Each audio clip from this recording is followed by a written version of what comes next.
चींटी और कबूतर की कहानी। तपती दोपहर में प्यास से बेहाल एक छोटी सी चींटी पानी की तलाश में भटक रही थी। बहुत देर भटकने के बाद उसे एक नदी दिखाई पड़ी और वो खुश होकर नदी की ओर बढ़ने लगी।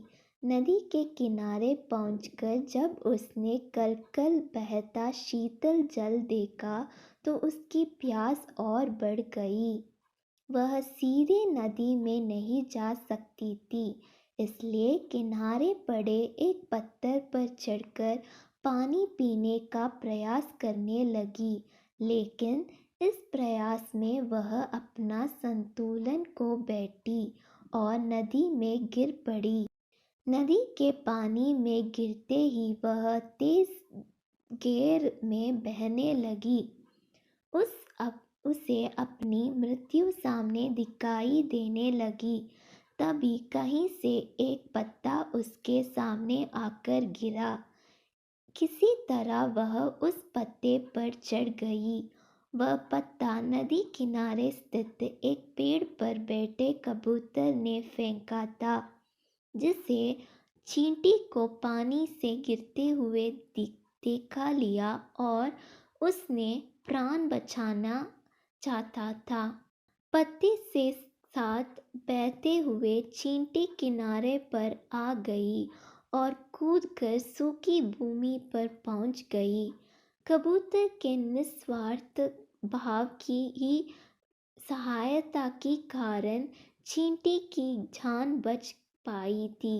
वह मन ही मन उसका धन्यवाद करने लगी।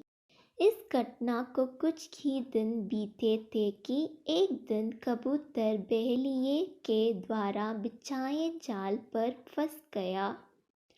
उसने वहां से निकलने के लिए बहुत पंख फड़फड़ाने लगा, बहुत जोर लगाया, लेकिन जाल से निकलने से सफलता नहीं हो पाया।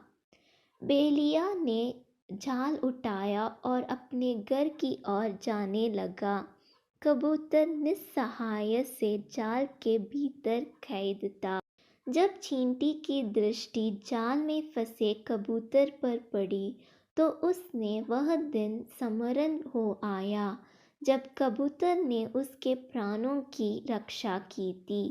चींटी तुरंत बहेलिये के पास पहुंची और उसके पैर पर जोर जोर से काटने लगी। बहेलिया दर्द से चटपटाने लगा। जाल पर से उसकी पकड़ ढीली पड़ गई और जाल जमीन पर जा गिरी। कबूतर का जाल से निकलने का अवसर प्राप्त हो चुका था। वह झटपट जाल से निकला और उड़ गया। इस तरह चींटी ने कबूतर के द्वारा किए गए उपकार का फल चुकाया। सीख: कर भला हो भला।